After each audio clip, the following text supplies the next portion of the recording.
저는 오늘 여러분들과 함께 나로부터의 해방이라는 제목으로 은혜의 말씀을 나누기 원합니다. 나로부터의 해방. 우리가 지난주에 빌립보서 3장 1절부터 3절의 말씀을 함께 나누면서 찐 할례자의 모습, 찐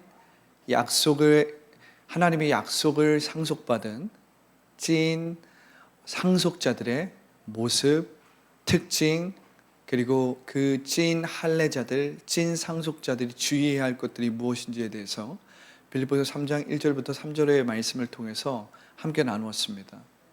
오늘은 사도 바울이 사도행전 3장 3절에서 이야기한 찐 할례자들의 모습, 찐 할례자들이 누구인지에 대해서 쭉 이야기를 했는데, 그 찐 할례자들의 모습이 구체적으로 무엇인지를 다시 한번 풀어서 설명하는 것입니다.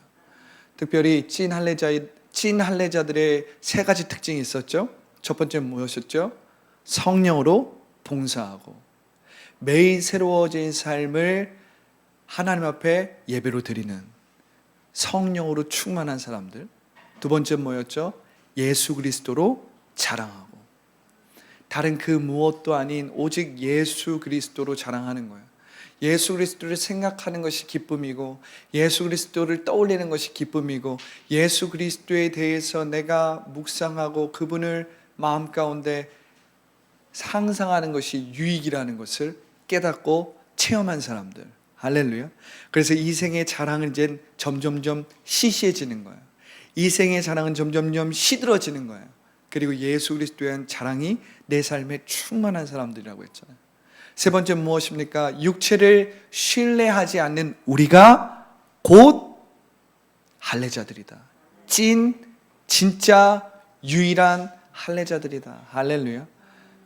육체를 신뢰하지 아니하는 우리, 이게 뭐라고 했죠? 바로 자기로부터 해방입니다. 사실 오늘 빌립보서 3장 4절부터 9절의 말씀은 자기로부터 해방된 그 이야기를 더욱더 자세하게 풀어서 사도 바울이 이야기하고 있는 것입니다. 육체를 신뢰하지 않는다라는 말이 무엇인가? 자기로부터 해방된다는 말이 무엇인가? 이것을 아주 자세하게 풀어놓은 것이 오늘 본문의 말씀입니다. 할렐루야. 오늘 그 말씀을 함께 나누면서 여러분들도 이젠 나로부터 해방되기를 예수님으로 축복합니다. 겉사람으로부터 해방되기를 예수님 이름으로 축복합니다. 옛 사람으로부터 이젠 여러분들이 자유하게 되시기를 예수님의 이름으로 축복합니다. 거짓자에 묶여있는 것이 아니라 이제 예수 그리스도 안에 있는 참자를 발견하고 그 참자로 매일매일 하나님의 뜻을 이루는 여러분들 모두가 되기를 예수님의 이름으로 축복합니다. 할렐루야. 빌립보서 3장 4절에 이렇게 기록되어 있습니다. 그러나 나도 육체를 신뢰할 만하며 만일 누구든지 다른 이가 육체를 신뢰할 것이 있는 줄로 생각하면 나는 더욱 그러하리니. 사도 바울은 빌립보서 3장 3절 말미에 육체를 신뢰하지 아니하는 우리가 진짜 할례자들이다. 곧 우리가 할례자들이다 라고 얘기하면서 육체를 신뢰하지 아니하는, 즉 성령으로 봉사하고 예수 그리스도로 자랑하는 그 귀결이 뭐예요? 그 결과가 뭐예요? 바로 육체를 신뢰하지 않는 거예요. 바꿔 말하면 자기로부터 해방된 거예요. 할렐루야. 그러면서 사도 바울은 빌립보서 3장 4절에서 육체로부터 해방된, 즉 자기로부터 해방된, 육체를 신뢰하지 않는 것이 무엇인지를 자세하게 풀어놓는 거예요. 그러면서 다시 핸들을 틉니다. 그러나 나도 육체를 신뢰할 만하며 만일 누구든지 다른 이가 육체를 신뢰할 것이 있는 줄로 생각하면 나는 더욱 그러하다. 육체를 이해할 줄 알아야 합니다. 육체를 이해할 줄 알아야 합니다. 여러분, 사람은 자기의 생각과 감정과 현재 내 눈앞에 있는 현 상황을 신뢰합니다. 나의 감정, 나의 생각을 우리는 사실은 우리가 객관적이고 뭔가를 있는 그대로 보기를 원하지만, 그리고 우리가 뭔가 직관적이기를 원하고 또 직관적으로 보려고 많이 노력해요. 교육이 그런 것들을 계속해서 우리를 훈련시키죠. 고등교육이 우리를 사실을 사실로 보도록 계속해서 훈련시킵니다. 그런데 우리가 세상을 살아가다 보면 사실은 우리는 어떤 대상이나 어떤 사건을 있는 그대로 보기보다, 진리를 있는 그대로 보기보다 나의 생각과 감정을 더 신뢰할 때가 더 많이 있습니다. 여러분들 한번 생각해 보십시오. 여러분들이 정말 객관적으로 살아가고 있습니까? 여러분들이 정말 팩트에 의해서 정말 옳은 것들을 추구하면서 정말 진리만을 붙들고 살아가고 있습니까? 아니면 여러분들이 여러분들의 생각과 감정을 더 신뢰하고 살아가고 있습니까? 사실은 생각해 보면 우리는 우리의 감정과 생각을 더 신뢰하며 살아가고 있어요. 더 신뢰하며 살아가고 있어요. 우리는 현 상황에, 내 앞에 있는 현 상황을 바라보면서 느껴지고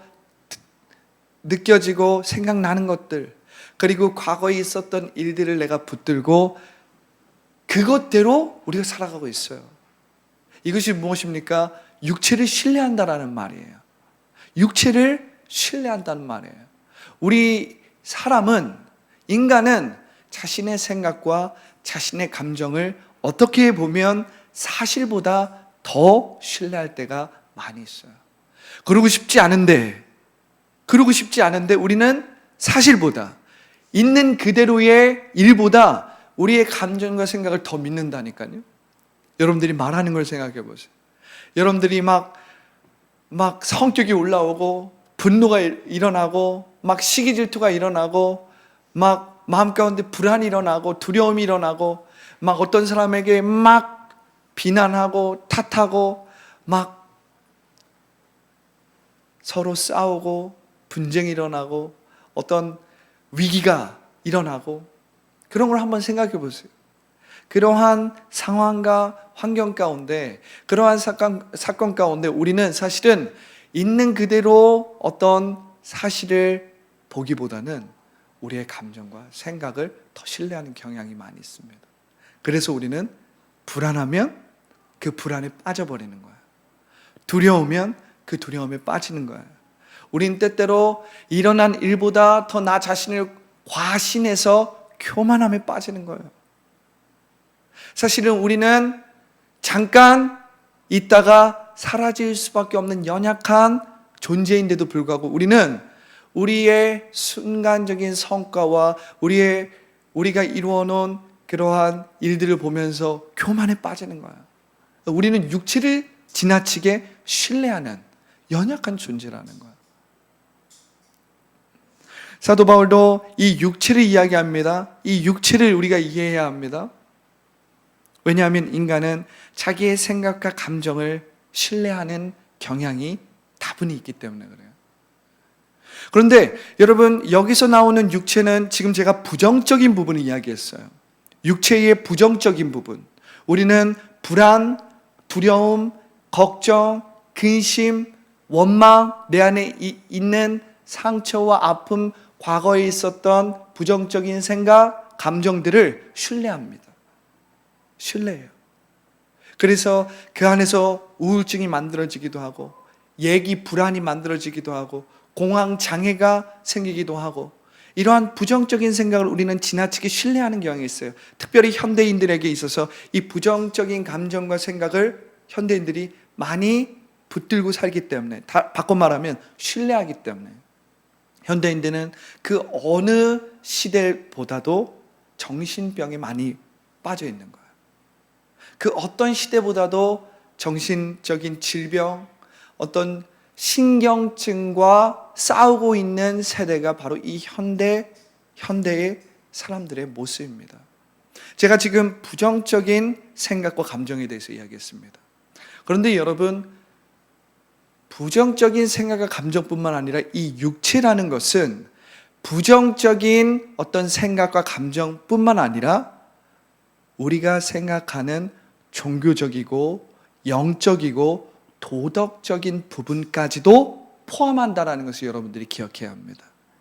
우리가 육체하면 비도덕적이고 비종교적이고 비영적인 것들만을 육체라고 생각하는 경향이 있어요. 그런데 한번 생각해 보면 지금 사도 바울이 이야기하고 있는 육체는 단순히 비도덕적이고 비종교적인 측면만을 이야기하는 게 아니에요. 물론 육체라는 말에는 비도덕적인 영역, 비종교적인 측면이 분명히 있습니다.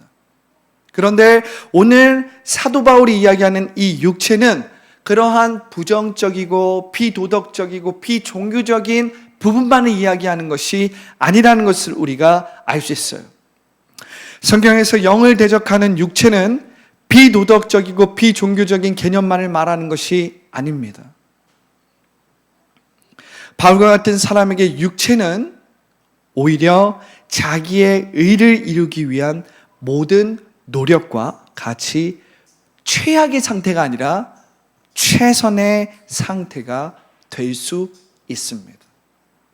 그러니까 그리스도인에게 있어서 육체를 따르지 말아라, 영으로서 육체를 죽여라 하면 우리는 이 육체를 뭐라고 생각하냐면 최악의 상태라고 생각해요. 죄악의 상태, 불법의 상태, 비도덕적인 상태, 비종교적인 상태. 그런데 지금 사도 바울은 그 부분만을 이야기하는 것이 아니라 그 부분을 포함해서 어떻게 보면 인간으로서 최선의 상태도 육체라고 말할 수 있다는 것을 이야기하고 있는 거예요. 육체를 신뢰한다라는 말은 최악의 상태도 있지만 최선의 상태에 속해 있을 때도 육체에 속해 있을 수 있다는 말을 지금 사도 바울은 하고 있는 거예요. 그리고 실제로 이것은 우리의 삶에 너무나도 많이 이루어지고 있는 거예요. 한번 생각해 보십시오. 우리가 나이가 점점 들고 어떤 경지에 이르고 어떤 우리가 삶을 살다 보면 예수님 없이도 최선의 상태에 이룰 수 있다라는 생각들을 하게 됩니다. 한번 생각해 보세요, 여러분. 세상 가운데 성공을 하고 세상 가운데 어떤 성과를 이루고 어느 경지에 이르는 사람, 그런데 예수님과는 상관없는 삶을 살아가고 있는 사람들이 많아요. 그런데 이 최선의 상태에 있는 사람, 그 사람도 육체에 속해 있다라고 지금 사도 바울은 이야기하고 있는 거예요. 예수님과 상관없는 성공, 예수님과 상관없는 최선에 속한 사람들, 바로 이러한 사람들이 육체에 속해 있다라고 지금 사도 바울은 이야기하고 있는 거예요. 특별히 이 현대 문화와 현대 사회를 생각해 볼 때 많은 사람들이 웰빙을 추구하고 운동을 하고 자기 관리를 하고 자기 실현을 하고 자기 개발을 해서 어떻게든 성공을 하고 어떤 경지에 이르고, 또 어떤 사람들은 아주 깊이 불교나 어떤 자기를 비우는 종교에 심취되고 요가를 하고 묵상을 통해서 완전히 자기를 비워서 어떤 최고의 경지에 이르는 노력들을 하곤 합니다. 그런데 사도 바울은 그러한 최악이 아니라 최선에 너가 있을지라도 그것은 결국엔 육체일 뿐이라는 것을 오늘 빌립보서 3장 4절에서 말하고 있다는 거예요. 할렐루야. 할렐루야. 바울은 육체를 생각하며 자신이 하나님께 인정받을 만한 조건과 성과를 가졌었다고 말합니다. 가졌었다. 다른 사람의 조건과 성과와 비교했을 때 바울은 훨씬 더 그럴듯한 조건과 성과를 가졌었다고 자부하는 거예요. 지금 자부하고 있는 거예요. 만약 너희 중에 육체를 신뢰할 만한 사람이 있다면 나는 더욱 그러하다. 나는 육체를 신뢰할 만한 사람이었다라고 얘기하는 거예요. 나는 하나님께 인정받는 조건과 하나님께 인정받는 상태에 있었던 사람이었다. 그것이 육체를 신뢰할 만한 것이라면 나는 그 어떤 사람보다 그 조건과 그 상태에 있었던 사람이었다라고 이야기하는 거예요.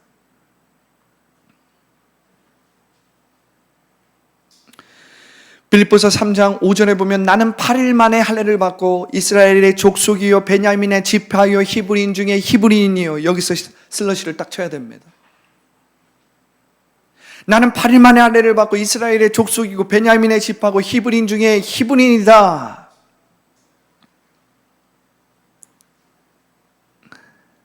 바울은 태생적으로 물려받은 배경도 훌륭했습니다. 바울은 태생적으로 물려받은 배경도 훌륭했어요. 그래서 우리가 여기서 슬러시를 치는 거예요. 그러니까 바울은 자신이 어떤 노력을 하지 않았어도 태생적으로, 민족적으로 그냥 출생적인 배경 자체가 훌륭했어.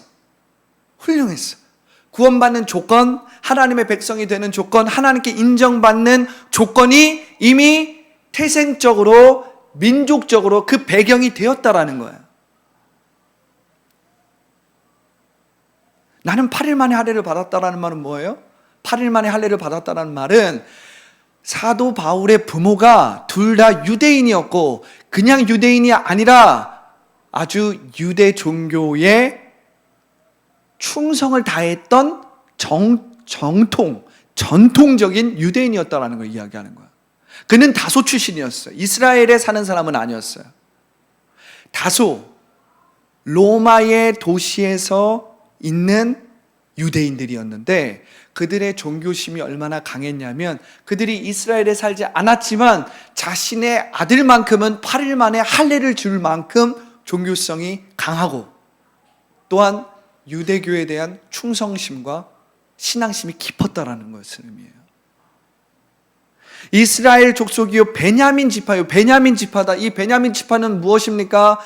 다윗과 같이 유다 족속은 아니에요. 그런데 사울 왕이 베냐민 지파였어요. 그리고 유다의 족속 다윗 왕을 끝까지 섬겼던 지파가 이스라엘의 12지파 중에 유일하게 무슨 지파였냐면 베냐민 지파였어요. 그러니까 베냐민 지파는 굉장히 그 지파에 대한 자부심이 강한 지파입니다.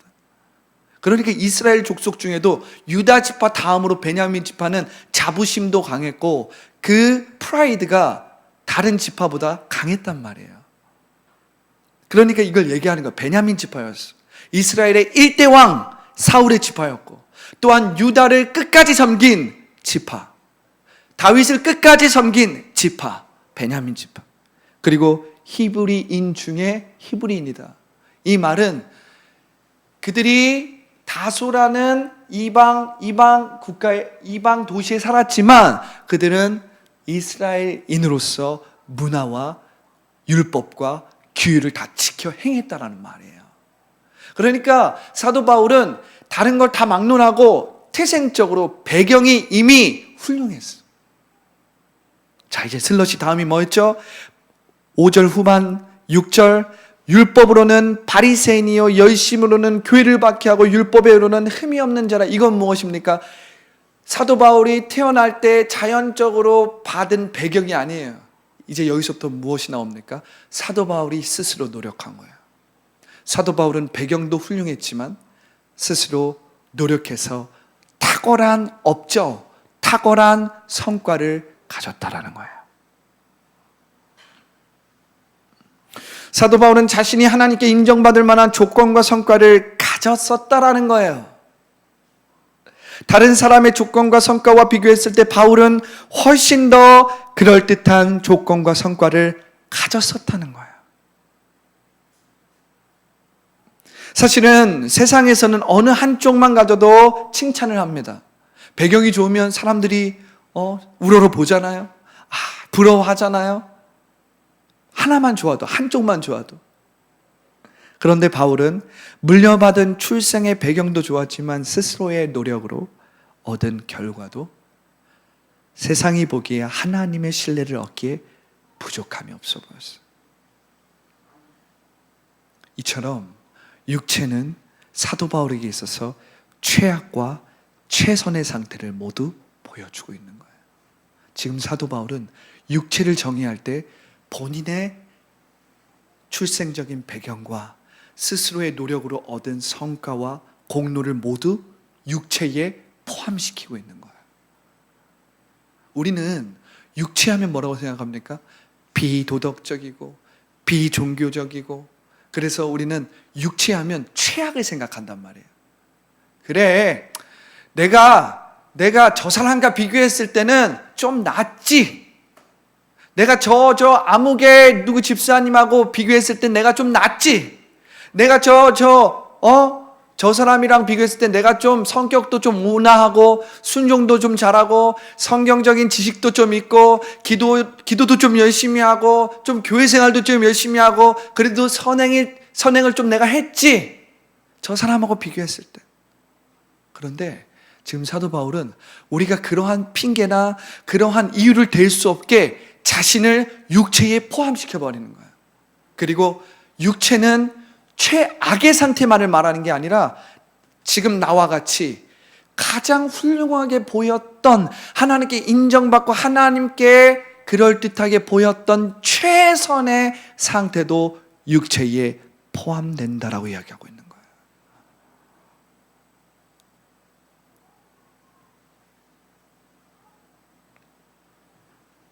이 빌립보서 강해를 쓴 이 알렉 모티어는 바울이 의미한 육체에 대해 제대로 설명합니다. 제가 이 알렉 모티어의 말을 인용해서 여러분들에게 읽어드리겠습니다. 그럼에도 불구하고 그것은 모두 육체였다. 육체란 어떠한 남녀노소를 막론하고 예수 그리스도를 생생하고 인격적으로 알지 못하는 모든 사람의 삶 전체를 규정하기 때문이다. 그것은 죄악의 가장 깊은 구렁에 빠져 있는 사람에게도 적합하며 도덕적, 종교적, 영적으로 최고의 반열에 올라 있는 사람에게도 적합한 말이다. 어느 누구에게나 할 것 없이 예수님은 말씀하셨다. 육으로 난 것은 육이요. 내가 내게 거듭나야 하겠다는 말에 놀랍게 여기지 말라. 그러니까 알렉 모티어는 빌립보서 지금 3장 4절에서 말하고 있는 이 육체, 사도 바울이 말하는 이 육체를 뭐라고 규정하냐면 이렇게 규정하는 거예요. 예수 그리스도를 생생하고 인격적으로 알지 못하는 모든 사람의 삶 전체, 이게 육체라는 거예요. 그러니까 쉽게 이야기하면 예수 그리스도와 상관없는 것은 최악이든 최선이든 무엇이다? 육체라는 거예요. 예수 그리스도와 생생하고 인격적인 관계를 갖고 있지 않는 것은 최악이든 우리가 생각하는 최선이든 다 육체다라는 거예요. 그래서 예수님은 니고데모가 어떤 사람이에요? 니고데모는 당대의 율법학자였고 산헤드린의 공회원이었고 사도 바울과 같이 훌륭한 율법학자였어요. 니고데모는 나중에 예수 그리스도의 제자가 되어서 순교했다라고 나와 있는데, 이 니고데모는 밤에 예수님을 찾아오잖아요. 그런데 지금 육으로 난 것은 육이니 이 말을 한 것은 예수님이 니고데모에게 한 말이에요. 니고데모에게. 영적으로, 종교적으로, 윤리적으로 최고의 반열에 있는 니고데모에게 한 말이에요. 그러니까 예수님과 상관이 없는, 예수님과 생생하고 인격적인 관계를 갖고 있지 않는 모든 삶이, 그것이 최악이든 그것이 최악의 모습이든 혹은 최선의 모습이든 다 무엇이다? 육체라고 규정하고 있는 거예요, 사도 바울은. 그러니까 지금 이 범주에 속해 있지 않을 사람이 없다라는 거죠. 그렇죠? 이 범주로부터 자유로운 사람이 없습니다. 나는 저 사람에 비하면 나는 양반이야. 나는 저 사람에 비하면 나는 그래도 좀 착하지. 나는 그래도 내가 일주일에 이렇게 기도하고 이렇게 성경을 보고 이렇게 하는데 그래도 저 사람에 비하면 나는 그래도 하나님 앞에 인정받을 만한 사람이지라는 것에 우리는 자유로울 수 없는 거예요. 왜? 사도 바울도 육체를 벗어날 수 없었던 사람, 니고데모도 육체를 벗어날 수 없었던 사람이라면 여러분들이 아무리 영적인 것을 추구하고 아무리 여러분들이 뭐 성경을 많이 읽고 아무리 기도를 많이 한다고 해도 여러분들은 하나님께 인정받을 수 없는 육체에 속해 있는 사람인 거예요. 그런데 그 기준은 뭐예요? 사도 바울의 이 육체에 대한 기준은 뭐예요? 바로 예수 그리스도와 상관없는, 예수 그리스도와 생생하고 인격적인 관계를 하지 않는 모든 삶, 그것은 최악이든 최선이든 똑같이 육체라고 말하고 있는 거예요. 내가 이거하고 비교해서 좀 낫지? 도토리 키재기예요. 위에서 보면 다 똑같다는 소리예요. 비행기 타고 위에서 보면 다 똑같아요. 하나님 눈에는 다 똑같아요. 예수님과 상관없으면 구원이 없다는 말이 그래서 있는 것입니다. 할렐루야. 목사님, 세상 사람들은 이 말을 싫어해요. 어떻게 예수 그리스도 외에 구원이 없습니까? 어떻게 예수 그리스도 외에 구원이 없습니까? 아니, 구원을 받으면 이 길도 있고 이 길도 있고 저 종교도 있고 이것도 있지. 사람이 선행을 하고 사람이 잘 살고 사람이 착하게 살면 구원이 있는 거지. 어떻게 그럴 수 있습니까? 최악이든 최선이든 예수 그리스도와 상관없으면 그것은 다 육체, 구원을 받을 만한 조건이 없는 거예요. 그것은 우리의 입장인 거예요.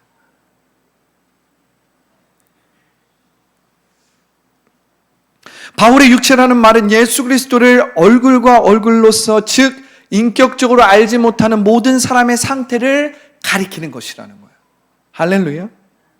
하나님과의 생명적인 관계에서 벗어난 것, 예수 그리스도 밖에서 살아가는 모든 삶 전체의 행위나 의식이나 심지어 공들인 성과까지 모두 포함해서 바울은 육체라고 얘기하는 거예요. 그래서 율법의 행위로는 구원을 받을 수 없다는 말인 거예요. 그리스도와 상관없는 모든 사람의 삶 전체가 육체라는 말인 거예요. 그리스도와 상관없는 모든 사람의 삶 전체가 육체라는 말이에요. 그러니까 우리가 최선에 속해 있어도, 그래서 내가 최선을 속하면서 최선을 추구하면서 자기 개발을 하고 자기 실현을 하고 남들이 날 보기에 자기 관리 잘한다 해서 최선에 속해 있다고 하더라도, 혹은 어떠한 종교에 심취해서 내가 자기를 비우고 돌을 닦고 산으로 올라가서 정말 최고의 종교에 이르렀을지라도 예수님과 상관없으면 그것은 육체, 그것은 또 다른 모습의 욕심, 그것은 또 다른 최악의 육체가 아니라 최선에 속한 육체, 결국 똑같은 육체, 예수 그리스도와 상관이 없기 때문에. 하나님이 바울을 예수님을 증거하는 이방인의 사도로 세운 것은 조금 웃긴 말일 수도 있지만 신의 한 수였어요. 하나님이 사도 바울을 이방인의 사도로 세운 것은 좀 웃긴 말이지만 신의 한 수였다니까요. 신의 한 수였어요. 왜? 사도 바울은 예수님이 부르신 12 제자와는 근본적으로 결이 달랐던 사람이에요. 12 제자들은 아주 평범한 사람들이었고, 또 그 중에는 정말 최악에 속했던 사람들도 있어요. 세리도 있어요. 당시 최악에 속했던 세리, 죄인, 이런 사람들. 세리 마태가 있었잖아요. 그런데 사도 바울은 근본적으로 12명의 제자하고는 결이 달랐어요. 사도 바울은 최악에 속해 있던 사람이 아니라 최선에 속해 있었던, 그것도 엘리트 중에 엘리트였는데 진실하게 살았던 사람이었어요. 정직하게 살았던 사람이었어요. 그래서 사도 바울은 그냥 엘리트가 아니라 최선에 속해 있었던 정직한 엘리트였단 말이에요. 결이 다른 거죠. 그러니까 사도 바울을 하나님께서 이방인의 사도로 세운 것은 좀 웃긴 말이지만 신의 한 수였다니까요. 왜? 사도 바울을 보면서 이 세상에 최선에 속해 있는 사람들은 예수 그리스도가 참으로 유일한 길이요 생명인 것을 알 수 있기 때문에. 할렐루야. 최선에 속해 있었던 사도 바울이 지금 육체를 이렇게 이야기하기 때문에 이 육체에 자유로울 수 있는 사람이 없다는 거예요. 그는 실력적으로나 종교적으로나 윤리적으로 최선에 속해 있던 엘리트였기 때문에. 자, 이제 우리가 말씀으로 좀 돌아가서 이제 다시 한번 말씀을 보기 원합니다. 이젠 사도 바울이 스스로의 노력으로 어떠한 최선에 이르렀는지를 우리가 봤어요. 6절까지 봤습니다. 7절에 그러나 무엇이든지 내게 유익하던 것을 내가 그리스도를 위하여 다 해로 여길 뿐더러. 할렐루야. 그러나 무엇이든지 내게 유익하던 것을 내가 그리스도를 위하여 다 해로 여긴다. 이것을 한마디로 말하면 뭐예요? 바로 자기로부터 해방되었다는 거예요. 나로부터 해방되었다는 거예요. 거짓 자, 옛사람, 겉사람으로부터 해방되었다는 거예요. 우리가 이 6절을, 이 7절을 제대로 이해하기 위해서는 사도행전 9장에서 사도 바울에게 무슨 일이 일어났는지 다시 한번 상기할 필요가 있습니다. 사도행전 9장에 무슨 사건이 있어요? 사도 바울이 처음으로 예수님을 만난 사건. 모든 것에 있어 최선에 속했던 바울은 그날도 하나님의 신뢰를 받기 위해서, 하나님의 인정을 받기 위해서 그리스도인을 구금하는 공문을 대제사장에게 받아서 다메섹으로 달려가고 있었어요. 유난히 햇빛이 밝은 다메섹에 거의 도착했을 때 바울은 햇빛보다 더 밝은 빛에 눈이 멀고 넘어져 시력을 잃고 자신이 핍박한 예수 그리스도의 음성을 듣습니다. 바로 그때 그 일이 이 7절의 고백에 나타나는 거예요. 그러나 무엇이든지 내게 유익하던 것을 내가 그리스도를 위하여 다 해로 여겼다. 영어로 보면, 헬라어로 보면 과거형입니다. 여겼어요. 현재형이 아닙니다. 그러나 무엇이든지 내게 유익하던 것을 내가 그리스도를 위하여 다 해로 여겼다. 이 말을 바꿔 말하면 무슨 말이에요? 내가 그토록 붙들고 살았던, 바꿔 이야기해서 나를 그토록 묶어 놓았던, 결박해 놓았던 것으로부터 내가 어떻게 됐다? 해방되었다. 자유케 되었다. 자유케 되었다.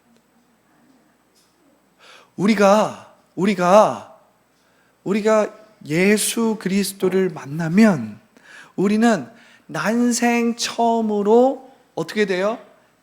난생 처음으로 내가 붙들려 있는 것에, 내가 매여 있는 것에, 내가 묶여 있는 것에 자유함을 경험한단 말이에요.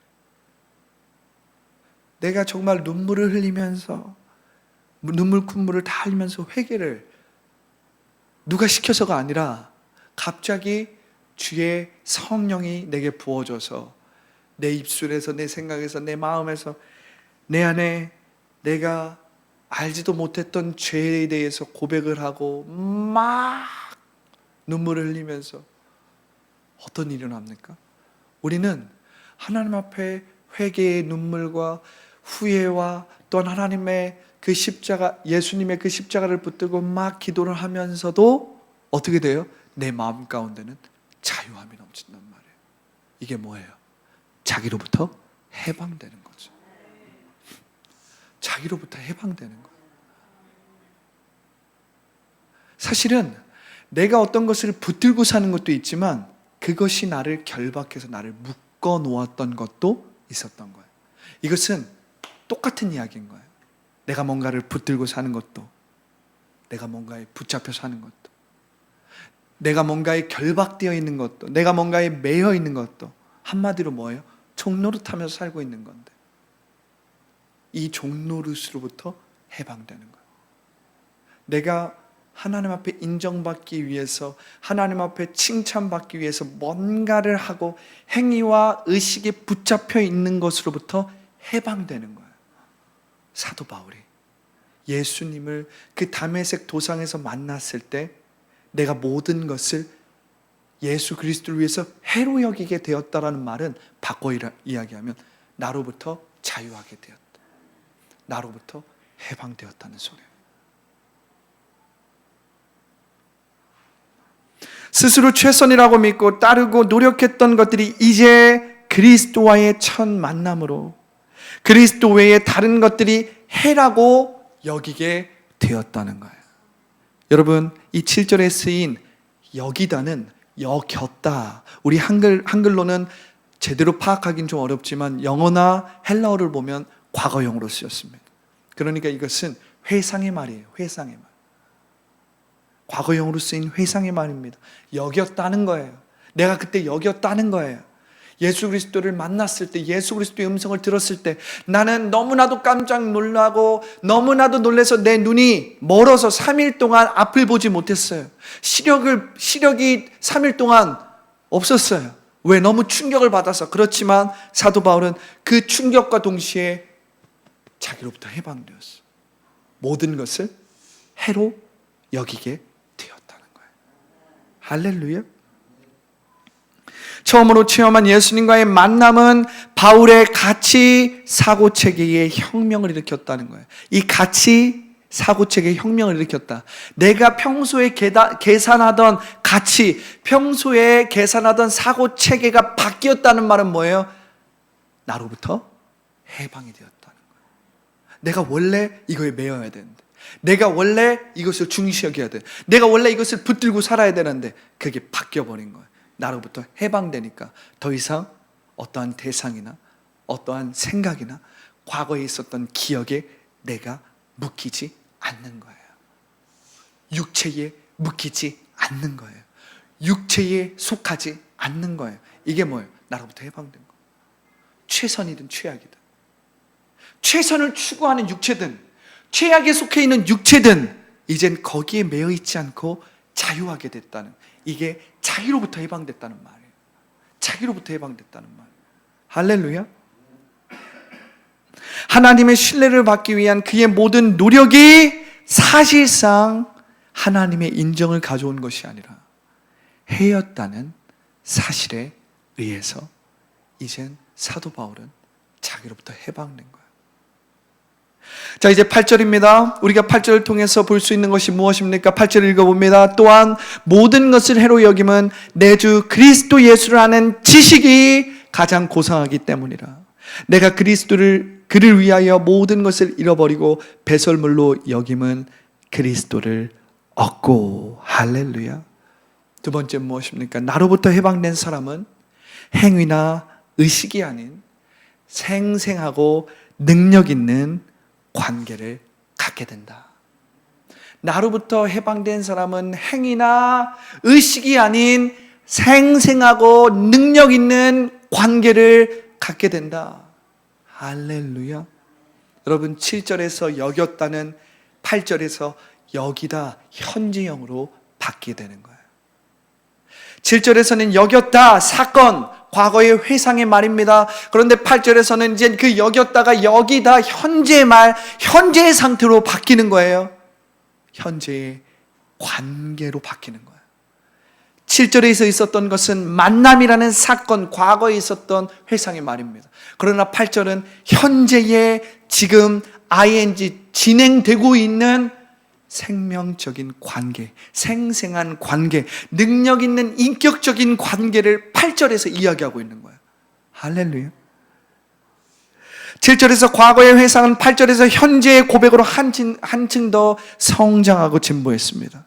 여겼다는 이젠 여기다로 바뀌었어요. 인격적인 만남은 이젠 예수 그리스도를 아는 지식이 가장 고상하다, 가장 탁월하다의 생명적인 관계로 어떻게 됩니까? 진보되었어요. 진보되었어요. 여러분, 만남은 과거의 사건이지만 예수 그리스도를 아는 지식은 생생하고 능력 있는 인격적인 관계라는 거예요. 할렐루야. 그러니까 여러분, 우리가 이 말씀을 보면 우리는 7절에 머물러 있어서는 안 돼요. 할렐루야. 7절은 뭐예요? 첫사랑의 경험이에요. 7절은 뭐예요? 예수님과 인격적인 만남의 사건이에요. 그런데 우리가 7절에 머물러고 있으면 8절로 넘어올 수가 없어요. 8절은 뭔데요? 예수님에 대한 생생한 지식, 예수님에 대한 능력 있는 지식, 예수님에 대한 인격적인 관계. 이건 뭐예요? ing, 현재 진행형이에요. 여겼다가 아니에요, 여기다. 여겼다가 아니에요, 여기다. 그 우리는 8절로 넘어와야 되는 거예요. 할렐루야. 그래서 예수님은 우리에게 성령을 주시는 거예요. 왜? 그 예수님과 생생하고 능력 있는 관계를 누리도록, 그리고 그것을 나타내도록. 왜?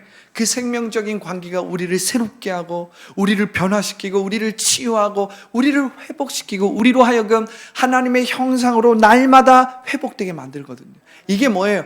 빌립보서 3장 3절에 나와 있는 대로 성령으로 봉사하고 매일 새로워진 삶을 예배로 드리는, 성령으로 드리는, 그리고 예수님을 자랑하는 것은 과거의 일로 되는 게 아니에요.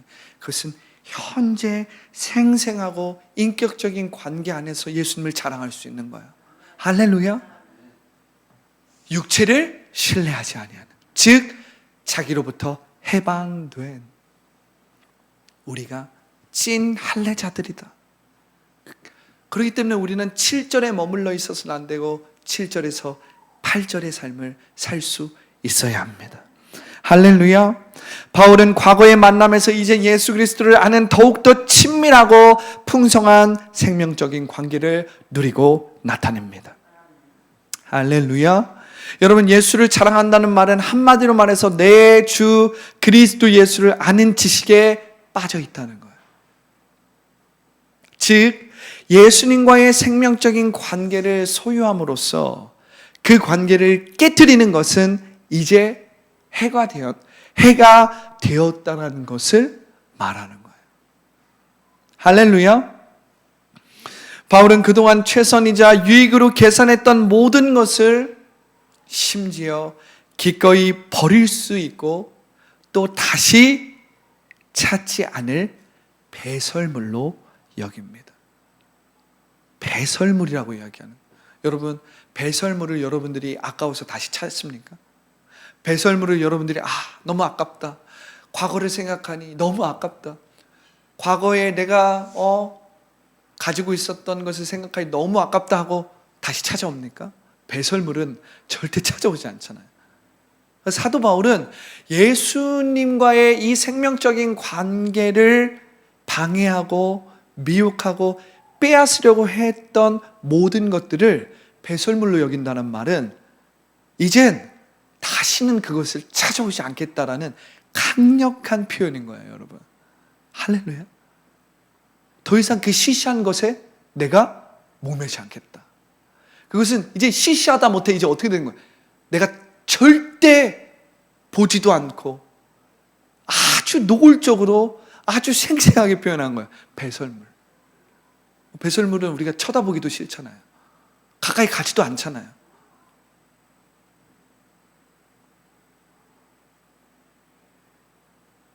그런데 여러분들이 기억해야 될 것은 사도 바울이 모든 것을 예수 그리스도를 위해서 다 해로 여긴다고 했는데 사도 바울이 아무런 생각 없이 그냥 모든 것을 다 해로 여긴다라는 말이 아니에요.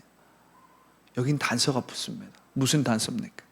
오직 이것이 더욱더 그리스도께 나아가는 길이라면 그렇다는 거예요. 그냥 모든 것을 다 의미 없다, 모든 것이 다 허무하다, 지금 사도 바울은 이런 허무주의를 이야기하고 있는 게 아니에요. 사도 바울은 그 어떤 때보다 긍정적이고 생명을 긍정하고 넘치는 생명력으로 진취적이고 창조적인 말을 하고 있는 거예요. 지금 이 말은 무슨 말이냐면 오직 이것이 더욱더 그리스도께 나아가는 길이라면 내가 어떤 것들이라도 다 해로 여길 수 있고 심지어는 배설물처럼 여기겠다라는 거예요. 그것이 그리스도께 나아가는 것이라면, 혹은 그것이 그리스도에게 나아가는 것을 막는다면 나는 이 모든 것을 해로, 심지어는 배설물로 계산하겠다는 거예요. 그리고 그렇게 여겨진다는 거예요. 여겨진다는 거예요. 이것은 예수 그리스도와의 생생하고 인격적인 능력 있는 관계를 지금 가지고 있지 않는 사람은 고백할 수 없는 거예요. 그러니까 자기로부터 해방된 사람은 이제 더 이상 행위나 의식이 아니라, 종교가 아니라 생생하고 능력 있는 관계를 갖게 되는 거예요. 그리고 그 능력 있는 관계가 우리를 살리는 거죠. 우리를 새롭게 하는 거죠. 우리를 변화시키는 거죠. 우리를 치유하는 거죠. 할렐루야. 할렐루야. 자, 마지막 9절입니다. 9절을 읽겠습니다. 그 안에서 발견되려 함이니 내가 가진 의는 율법에서 난 것이 아니요 오직 그리스도를 믿음으로 말미암은 것이니 곧 믿음으로 하나님께로부터 난 의라. 우리가 이 구절을 보면서 깨달을 수 있는 것은 나로부터 해방된 사람은 찐 자신을 발견하고 하나님의 의로 산다는 거예요. 나로부터 해방된 사람은 찐 자신, 새로운 존재와 신분의 변화를 발견하고 하나님의 의로 살아간다는 것입니다. 할렐루야. 과거의 경험이나 생각이 아니라 예수님의 믿음이 나의 존재와 신분을 결정한다. 나의 존재와 신분은 과거의 경험이나 생각, 나의 감정이나 다른 사람의 비교와 평가에 달린 것이 아니라 오직 예수 그리스도의 믿음에 달려있다는 말이에요. 할렐루야. 예수 그리스도의 믿음이 나를 죄와 사망의 종노릇에서 하나님의 사랑받는 자녀로 만든다는 것입니다. 오직 예수 그리스도의 믿음이 나의 신분을 멸망받을 자녀에서 하나님의 자녀로, 죄인에서 의인으로 새롭게 한다는 것입니다. 무엇이? 예수 그리스도의 믿음이. 할렐루야. 여러분, 구절을 보면 그 안에서 발견되려 합니다. 이 발견되려 한다는 건 뭐예요? 예수 그리스도 안에서 찐 나를 발견하는 거예요. 예수 그리스도 안에서 나의 존재가 무엇인지, 나의 신분이 무엇인지를 발견하는 거예요. 그러니까 나로부터 해방된 사람은 이젠 찐 나를 발견하는 거예요. 할렐루야. 그뿐만 아니라 우리가 9절 중후반부에 보면 내가 가진 의는 율법에서 난 것이 아니요 오직 그리스도를 믿는 믿음으로 말미암은 것이니. 우리 한글 성경에는 오직 그리스도를 믿음으로 말미암은 것이라고 나오지만 이것을 헬라어로 보고 또한 영어 성경 NRSV 성경으로 보면 이것은 예수 그리스도의 믿음으로 번역되어 있어요. 헬라어는 예수 그리스도를 믿는 믿음과 예수 그리스도의 믿음 둘 다 번역이 가능합니다. 오늘날 바울 서신의 학자들은 이 본문을 예수 그리스도의 믿음이라고 번역하면서 우리의 행위나 우리의 공로가 아니라 예수 그리스도의 공로를 더 방점을 찍습니다. 할렐루야. 예수 그리스도의 믿음이라는 거예요. 할렐루야. 왜 여기서 예수 그리스도의 믿음이 중요한가? 오직 그리스도를 믿음으로 말미암은 것이니를 우리가 예수 그리스도의 믿음이라고 해석할 때 이젠 우리의 행위나 우리의 의식이나 우리의 공로보다 예수 그리스도의 공로가 더욱더 강조되고 방점이 찍히는 거야. 할렐루야. 그리고 나서 뭐라고 나옵니까? 곧 믿음으로. 여기서의 믿음은 뭐야? 그 예수 그리스도의 믿음에 반응하는 믿음, 예수 그리스도의 믿음에 응답하는 인간의 믿음을 얘기하는 거예요. 이게 바로 예수 그리스도를 믿는 믿음. 그러니까 이 본문에는 예수 그리스도의 믿음과 예수 그리스도의 믿음을 믿는 그 믿음이 둘 다 쓰인 거예요. 둘 다 쓰인 거예요. 곧 믿음으로 하나님께로부터 난 의다. 이건 뭐예요? 나로부터 해방된 사람은 이젠 우리가 하나님의 의로 산다. 할렐루야. 하나님의 의로 산다. 왜 예수 그리스도의 의가 중요하냐면 나로부터 해방된 사람은 예수 그리스도의 믿음의 능력을 발견한 사람이에요. 이는 어떤 상황이나 환경과는 상관없이, 나의 감정이나 생각과는 상관없이 예수 그리스도의 믿음이 나의 존재와 신분을 결정한다는 하나님의 행위에 근거한 의라는 거예요. 그래서 예수 그리스도의 믿음이 예수 그리스도를 믿는 믿음보다 더 앞서 있고 더욱더 중요하다라는 거예요. 예수 그리스도의 믿음이 먼저 있고 그 예수 그리스도의 믿음에 반응하는 예수 그리스도를 믿는 우리의 믿음이 있다라는 거예요. 이건 무슨 말이냐면 예수 그리스도의 믿음이 나의 존재와 신분을 결정하는 하나님의 행위에 근거한 의라는 거예요. 하나님의 행위에 근거한 의라는 거예요. 나의 행위나 나의 의식에 근거한 의가 아니라는 거예요. 하나님의 행위인 예수 그리스도의 믿음, 예수 그리스도의 믿음은 하나님의 신실함을 나타내 주잖아요. 우리를 향한 하나님의 끝없는 사랑, 희생적인 사랑을 예수 그리스도의 믿음이 나타내잖아요. 이것은 하나님의 행위에 근거하는 의란 말이에요. 그래서 예수 그리스도의 믿음이 중요하다는 거예요. 그러니까 나로부터 해방된 사람은 찐 자신을 발견할 뿐만 아니라 하나님의 의로 산다는 거예요. 할렐루야. 새 존재와 새 신분의 그리스도인은 이제 삶의 현장에서 원수 마귀의 공격과 유혹에서 세상의 시험과 고난에서 승리하게 된다. 할렐루야. 삶의 현장에서 승리하게 된다. 할렐루야. 원수 마귀의 모든 시험, 유혹, 공격으로부터 승리할 수 있다. 할렐루야. 누가? 예수 그리스도를 통해서 나로부터 해방된 사람이에요. 할렐루야.